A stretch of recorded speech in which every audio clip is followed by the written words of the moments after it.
ඕනම ශාස්ත්‍රයක් තුළ ජනප්‍රිය සහ ප්‍රවීණ පුද්ගලයන් බිහිවීම සාමාන්‍ය දෙයක්. උදාහරණයක් විදිහට රංගන ශාස්ත්‍රය ගත්තොත් රංගන ශාස්ත්‍රය තුළ ජනප්‍රිය සහ ප්‍රවීණ පුද්ගලයන් බිහිවීම සාමාන්‍යයි. නමුත් මිනිසුන්ගේ ආදරය දිනාගෙන මිනිසුන්ගේ හදවතේ රැඳුණු චරිතයක් වෙන එක කරන්න පුළුවන් අතලොස්සකට පමණයි. අන්න ඒ විදිහට මේ කතාව රංගන ශාස්ත්‍රය ගත්තත් ක්‍රීඩා ශාස්ත්‍රය ගත්තත් සංගීත ශාස්ත්‍රය ගත්තත් මේ කාරණාව පොදුයි. ඉතින් ඒ විදිහට ක්‍රීඩා ශාස්ත්‍රය තුළ ඔබේ ආදරය දිනාගෙන ඔබේ හදවතේ රැඳුණු චරිතයක් පිළිබඳව ඔහු සමග කතා කරන්නයි මේ සූදානම. ඔහු ප්‍රවීණ මෝටර රථ ධාවන ශූරී ඩිලන්ත මාලගම. ආයිබෝන් ඩිලන්ත. ආයිබෝන්. කොහොමද ජීවිතේ? ජීවිතය හොඳයි. හොඳින් ඉන්නවා. ඇත්තටම පසුගිය සුපර් ට්‍රොෆියෝ ලැම්බෝගිනි තරඟාවලියේදී ඉතාලිය වැනි යුරෝපා රටක අපි දැක්කා අපේ ජාතික ගීය වාදනය වුණා ඔබ නිසා. ඉතින් අපිට දැනුනේ අභිමානය. ඔබට මොන වගේ හැඟීමක්ද දැනුනේ? මටත් ඉතින් හැමදාම දැනනවා වගේ මම හිතන්නේ මම මේ සියලු දේ කරන්නේ ලංකාවට ලෝකේ කීර්තියක් ගෙනල්ලා දෙන්න. මොකද අපි තුන්වෙනි ලෝකෙ තුන්වෙනි රටක්වත් දුප්පත් රටක්වත් නෙවෙයි කියන එක ඔප්පු කරන්න තමයි මගේ හැමදාම තියෙන එකම බලාපොරොත්තුව. ඉතින් ඒක මේ වැඩි හරියක් මං තරඟ වැදුනේ ආසියාවේ. ඉතින් ආසියාවේ අපි ඒක ඔප්පු කරා ශූරතා ගොඩක් තියෙනවා. ඉතින් ඒකයි දැන් යුරෝප ශූරතාවේට සහභාගී වෙන්නේ. ඉතින් පළවෙනි රේස් එක ඉතාලියේදීම දිනලා මේ අපේ ජාතික ගීය ඉතාලියේ මොන්සා කියන්නේ ජනප්‍රියම ධාවන පතයක අපේ ජාතික ගීය ගැවුණා. ඉතින් ඒ ගැන මම හිතන්නේ කියන්න වචන නැහැ. හරිම සන්තෝෂයි. හරි. ඒ වගේම ඩිලන්තයි ඉස්සරහට දැන් සහභාගී වෙන්න බලාපොරොත්තු වෙන තරඟ මොනවද? තව තියෙනවා යුරෝපයේ තියෙනවා තරඟ 14කුයි ආසියාවේ තව තරඟ 8කුයි තියෙනවා. ඉතින් ඔක්කොම තව තරඟ 20ක් විතර තියෙනවා මේ අවුරුද්දට. මම හිතන්නේ බොහොම අවාසනාවන්ත විදිහට පසුගිය සතියේ ඔබේ ශාස්ත්‍රයේ සහෘදෙක් වන ආනන්ද වෙඩිසිංහ මහත්මයා දැන් සමුගත්තා. මම හිතන්නේ ඔබත් ඒ අභාවයත් සමගින් කාර්යබහුල වුණා. ඉතින් ආනන්ද වෙඩිසිංහ මහත්මයාගේ අභාවය මේ ශාස්ත්‍රයට මොන විදිහේ අඩුපාඩුවක් වෙයි කියලාද ඔබ හිතන්නේ? අතවශ්‍යම ආනන්ද මේ ගොඩක් අය දැන හිටියේ නෑ. පොඩි කාලේ ඉඳලා මාත් එක්ක හිටිය කියන්නේ ආනන්දගේ තාත්තා මගේ හොඳ යාළුවෙක්. මම ජපානයේ යද්දි මට හරියට උදව් කරා. ඉතින් ආනන්දගේ තාත්තා මිය ගියන් පස්සේ ආනන්ද මාත් එක්ක තමයි හිටියේ. ඉස්සෙල්ලා ඔව් පාසල් යන කාලේ අවුරුද්දක් විතර අපේ ගෙදර හිටියේ. ඊට පස්සේ මම ඔහු ජපානයේ එක්ක ගියා. ඉතින් ගිහිල්ලා අවුරුද්දක් විතර මාත් සමග හිටියා. නමුත් ඊට පස්සේ ඔහුගේ මානසින් තමයි ඔය තත්ත්වය. ඉතින් ලොකු පාඩුවක්. මොකද ඔහු ක්‍රීඩකයෙක් වගේම පොදුවේ කාටත් උදව් කරපු කෙනෙක්. සමාජ සේවය හරියටම කරපු කෙනෙක්. ඒ කියන්නේ මම හිතන්නේ ත්‍රිවිධ හමුදාවට ගොඩාක් දේවල් දුන්නා. ඒ වගේම තමයි කුරුණෑගල ලයින්ස් එක අයට ගොඩාක් උදව් කරා. ඒ වගේම ඔහු ළඟ යැපෙන අය ගොඩක් ඉන්නවා. ඉතින් ඒකලා ඔහු මෝටර් ක්‍රොස් කියන එක මම හිතන්නේ වෙනත් ලෙවල් එකකට ගෙනිච්ච ක්‍රීඩකයෙක්. ඉතින් ඒක හරිය ලොකු පාඩුවක්, හරිම දුකක්. වෙන අයටත් වඩා මට දුකක්. ආනන්ද වෙඩිසිංහ මහත්මයාගේ අභාවය ගැන මේ වෙද්දි මම හිතන්නේ ආందోලනාත්මක මත රාශියක් ගොඩ නැගිලා තියෙනවා. ඉතින් ඒ මත සහ ඒවායේ සත්‍යතාවය සම්බන්ධයෙන් ඔබට මොන වගේ දෙයක්ද කියන්න තියෙන්නේ? අත් වශයෙන්ම කියන්නේ ඔහු දැන් රේස් එක දෙන්නෙක් හැප්පෙනවා කියන එක සාමාන්‍යයි. ඒකේ කාගේද වැරද්ද නැති කියන එක අපිට කියන්න බෑ. ඒක මම හිතන්නේ කියන එකත් හොඳ නෑ. ඒක මම හිතන්නේ ඒකේ මොකක් හරි විමර්ශනයක් කරලා කවුද වැරදි කියන එක කියන්න පුළුවන්. හැබැයි නමුත් වෙලා තිබ්බේ ආනන්ද ඒ අනතුරපත් වුණ වෙලාවෙ ඉඳලා මම හිතන්නේ ස්පිරිතාලට යන වෙලාව පරක් වුණ එකත් ඒ වගේම මේ පැය ගණනක ඇතුළත ඔහුට නිසි ප්‍රතිකාර හම්බුනේ නැති එක කියලා තමයි මගේ විශේෂයෙන් කියන්නේ. ඒ වගේම තමයි නුවරඑළිය ධාවන පතය හරි ප්‍රසිද්ධ ධාවන පතයක්. මේ ඉතින් ඒකේ මේ ඒ වෙලාවේ සේෆ්ටි අතින් හරියට තිබ්බද නැද්ද කියන එකත් ඉතින් ප්‍රශ්නයක්. ඒව ගැන ඔක්කොම මම හිතන්නේ දැන් ක්‍රීඩා අමාත්‍යාංශය මැදිහත් වෙලා ඒ ගැන විමර්ශනයක් කරනවා. ඉතින් ඒ වෙලාවට අපිට ඇත්ත කාරණේ දැනගන්න පුළුවන් වෙයි. ඔබ මෝටර රථ ධාවනය තුළින් ශ්‍රී ලංකාවේ නම ජාත්‍යන්තරයට රැගෙන ගියපු ක්‍රීඩකයෙක්. නමුත් ඔබෙන් පසුව මෝටර රථ ධාවනය තුළින් ශ්‍රී ලංකාව ජාත්‍යන්තරයට රැගෙන යන තරම් චරිතයක් තවමත් බිහි වෙලා නැහැ. ඔබට උනන්දුවක් නැද්ද වෙන චරිතයක් බිහි කරන්න? නෑ අනේ ඇත්තටම උනන්දුවක් තියෙනවා. ඉතින් වෙලා තියෙන්නේ දැන් රේසින් වලට ගොඩාක් මුදල් අවශ්‍ය වෙනවා. ඉතින් දැන් මම මගේ ක්‍රීඩාව කරන්නේත් හරිම අමාරුවෙන් මම මගේ දේ කරගෙන යන්නේ. නමුත් මට පුළුවන් ඉඳලා කරන. ඉතින් දැන් කිට්ටු මේ අශාන්ත් සිල්වා කියලා ඉන්නවා මෝටර් රථ ධාවකෙක්. ඔහු දැන් ඩුබායි වල ඉන්නේ. ඔහු දැන් ටිකෙන් ටික පිටරට රේස් දිනා කරනවා. ඉතින් ඔහුට මම උදව් කරනවා. ඔහු මේ අවුරුද්දේ එක රේස් එකක් අපි එකට කරලා දින්න. ඉතින් එන අවුරුද්දේ අපි බලාපොරොත්තු වෙනවා ඔහුව ලැම්බෝගිනි සුපර් ට්‍රොෆි එකේ එක් තරග ඒ කියන්නේ ශූරතාවයට සම්බන්ධ කරගන්න. ඊට අමතරව ෂේන් ගුණවර්ධන කියලා ලංකාවේ හිටපු ප්‍රවීණ මෝටර් ක්‍රොස් ධාවකයෙක්ගේ පුතෙක් ඉන්නවා අරුන් ගුණවර්ධන කියලා. එයා දැන් මම හිතන්නේ ඔහුට අවුරුදු 14යි. නමුත් ඔහු හරිම දක්ෂයි. ඉතින් ඔහුට ඔහුගේ තාත්තා තමයි වියදම් කරන ඔක්කොම යන්නේ. නමුත් මේ ළඟදී මම හිතන්නේ ඔවුන්ටත් ආයෝජක හම්බෙලා තියෙනවා.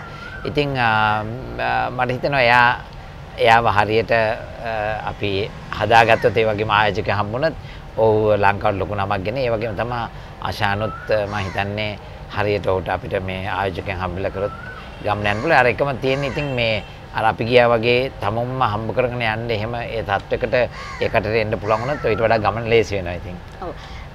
ඔබ මේ ශේෂ්ත්‍රයෙන් ඒ කියන්නේ වෘත්තියක් විදිහට මෝටර රථ දහවණයෙන් සමුගත්තු දවසක මොකද්ද කරන්න හිතාගෙන ඉන්නේ? හිතාගෙන ඉන්නේ ලංකාවේ කියන්නේ මගේ විනෝදාංශය තමයි. එහෙම නැත්නම් මම රේසින් වලින් හම්බ කරන ඉතුරුෙන් දෙන් කරන්නේ ලංකාවේ කුඩා දරුවන්ට උදව් කරන එක, විශේෂයෙන් අනාථ හරි එහෙම නැත්නම් ඔවුන්ට අවශ්‍ය අවශ්‍යයට උදව් කරන එක. ඉතින් මගේ බලාපොරොත්තුව රේස් වලින් සමුගත් දවසක රේස් වල ඉදිත් එකමයි කරන්නේ. සමුගත් දවසකත් මම හිතන්නේ ඔවුන්ට උදව් කරන එක තමයි මගේ එකම බලාපොරොත්තුව. ඇත්තටම ධාවන පතය තුළ ඔබ හරිම වේගවත් ක්‍රීඩකයෙක්. මේ වේගවත් බව ඔබේ පෞද්ගලික ජීවිතයට ගලප ගනිද්දී අමාරුවේ වැටිච්ච තැන් එහෙම නැද්ද? වේගය නෑ දැන් සාමාන්‍ය එකක් තියෙන මං ජීවිතේ තීරණය ගන්න කල්පනා නොකර කවදාවත් මම ප්ලෑන් කරන්නේ නැහැ. නමුත් මං ගත්ත තීරණය වැරදුනත් දුක් වෙන්න දෙයක් නැහැ. මොකද මම ගත්ත තීරණය ඒකින්ද දුක් වෙන ඒකින්ද කවුරුත් මාව පාලනය කරනවට කැමති නැහැ. ඒකින්ද මම හිතන්නේ හැමදේම අපි හොඳ අතට හිතන්න ඕනේ. ඉතින් හොඳ අතට හිතන්නේ නැති වුණාම තමයි ප්‍රශ්න ඇති වෙන්නේ. නමුත් මට ප්‍රශ්නයක් ආවත් මම හිතන්නේ ඒක හොඳට වුණේ කියලා. ඉතින් ඒක ඒ වගේ පොසිටිව් වෙ ඉඳලා ඒකින්ද තමයි මේ ගමන එන්න පුළුවන් වුණේ. ඔව්. අපි ඔබව ඩිලන්තමාලගම විදිහට හඳුන්වන අතරේ විදේශිකයන් බොහෝ දෙනෙක් ඔබව හඳුන්වන්න භාවිතා කරන නම තමයි මිස්ටර් ස්මයිල්. මේ මිස්ටර් ස්මයිල් කියන නම ඇතුලේ මොකද්ද තියෙන හේතුව? හැම වෙලේම මම hina වෙලා ඉන්නේ. මොකද මොන ප්‍රශ්නයක්වත් මම hina වෙලා ඉන්න. මොකද අපි ප්‍රශ්නකදී ඇඬුවොත් වැටෙන්නේ අපිමයි.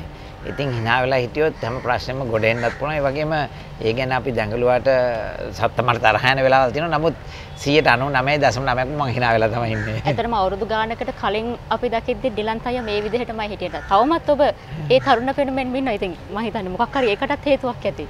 මම හිතන්නේ අපි කරදර ගැන හිතනවා වගේම වයස ගැනවත් හිතන්න අවශ්‍යක් නැහැ. හැමදාම මම නැගිටිද්දි උදේට නැගිටින්නේ අද ඉඳලා තමයි මගේ ජීවිතේ පටන් ගන්න කියලා. දැන් ගොඩක් අය කියනවා ඒ කාලේ අපිට කරන්න තිබ්බ ඒ කාලේ කරා නම් ඉතින් එහෙම නෑ. මට මේ හැමදාම මං උදේට නැගිටලා කියන්නේ අද ඉඳලා තමයි මගේ ජීවිතේ හොඳ වෙන්නේ. අද ඉඳලා තමයි තවත් දියුණු වෙන්නේ. අද ඉඳලා තමයි මට තවත් ජයග්‍රහණ වැඩි වෙන්නේ කියලා. ඉතින් ඒ හිතීම උඩ තමයි හැමදාම මම ජීවත් වෙන්නේ. ඒකින්ද මම හිතන්නේ ඒක වෙන්න තියෙන්නේ. ඔව් ඒ කියන්නේ දැන් පහසු අවුරුදු කිහිපයකට ඉහතදී ලංකාවේ නයිට් රේස් පවත්වන කාල සීමාව තුළ අපි දැක්කා ඔබත් බොහොම උනන්දුවෙන් ඒ නයිට් රේස් වලට සම්බන්ධ වෙලා කටයුතු කළා. දැන් ලංකාවේ නයිට් රේස් පවත්වන එක සම්බන්ධයෙන් ඔබේ අදහස මොකක්ද? මෙහෙමයි ලංකාවේ නයිට් රේස් එක නැත්නම් ඒ රේස් එකම දවල්ට පැවැත්වුවත් ඒක ලංකාවට හම්බෙන්නේ ලොකු ප්‍රසිද්ධියක්. ඇත්තටම මම මේ ඒකට මේ සංවිධායකයෙක් වුණේ නැහැ. නමුත් හොඳ දෙයක්ින්ද මම කරපැඩේ පිටරටින් කාර් ටික, ඒ කියන්නේ ඉන්ටර්නැෂනල් ඉවෙන්ට් එකක් කරන්න කාර් ටික අරන් ආවා. මොකද අපේ වියදමෙන් අරන් ආවා. ඇත්ත වශයෙන්ම මම හිතන්නේ මේක ආందోලනයක් කරනවා. එහෙම නැත්නම් මේ ආණ්ඩුවෙන් වියදම් කරලා ඇත්තටම අපිට වියදම් කරේ නැහැ. මම ඒක මේ ඕන්ලාක කියනවා අපිට අපේ කාර් ටික ගේන්න එවර්ග්‍රීන් සමාගමෙන් දීලා තිබ්බා. මම හිතන්නේ පොඩි සුළු ගාණක් මැලේසියාවෙන් ඉන්න කාර් ටික ලංකාවට එන්න. ඒ වගේම අපිට හෝටල් කාමරයක් දීලා තිබ්බා. ඉතින් ටීම් එකේ ගොඩක් අය ආවට එක කාමරයක් මදි. නමුත් ඒවත් වියදම් කරගෙන අපි අතින් වේදම් කරගෙන ඇවිල්ලා තමයි මේ රේස් එක කරේ. මොකද රේස් එක කරේ ලංකාවේ මට ඕනේ ලංකාවේ අයට මේ පිටරට කාර් වලින් රේස් එකක් ලංකාවේ තිබ්බම දකින්න හම්බෙන්නේ නැති දෙයක්. හැබැයි මේකෙන් හම්බුනේ බෑක් ඩ්‍රොප් එක. ඒ කියන්නේ දැන් ගෝල් ෆේස් එක කොළඹ මේ වගේ දේවල් තිබ්බම ලෝකේ ලංකාව ගොඩක් ජනප්‍රිය වෙනවා. දැන් මම හිතන්නේ සුළු මුදලක් වියදම් කරලා ඒ කියන්නේ ලොකු ප්‍රසිද්ධියක් හම්බුනේ. දැන් මොනාකෝ ගත්තොත් එහෙම නැත්නම් මකාව් නැත්නම් සිංගප්පූර් ගත්තොත් ඒව තමයි සිටි රේස් මේ කොළඹ තිබ්බා වගේම. ඉතින් ඒකක් කියන්නේ ඒකට ඩොලර් මිලියන් 100ක් 150ක් වියදම් කරන වෙලාවේ මම හිතන්නේ ආණ්ඩුවෙන් ඒකට කීයක්වත් වියදම් කරලාද කියලා මම දන්නේ නැහැ. ඒ තරම් සුළු මුදලක් වියදම් කරේ. නමුත් මේ ප්‍රසිද්ධියම අපිට හම්බුණා. ඉතින් අපි ඇවිල්ලා සංචාරකෙන් දිනුන රටක් නේ. ඉතින් ඇයි මේකෙන් තියෙන වැරදි මොකද ක්‍රිකට් මැචස් තියන්න පුළුවන් නම් නයිට් මේ රැට ගහන එකේ. ඉතින් අපි තිබ්බ එක මම හිතන්නේ කිසිම වරදක් නැහැ. මේක ලංකාවට ලොකු ප්‍රසිද්ධියක් හම්බුණා. මොකද එකක් මතක තියාගන්න ඕනේ. ක්‍රිකට් ගන්න රටවල් 12ක් විතර තමයි ක්‍රිකට් වෙන්නේ. හැබැයි මෝටර් රේසින් කියපම ලෝකේ රටවල් 120ක විතර අපේ රේස් පෙන්නනවා. ඒ වගේම බිලියන් 1.4ක් බලනවා.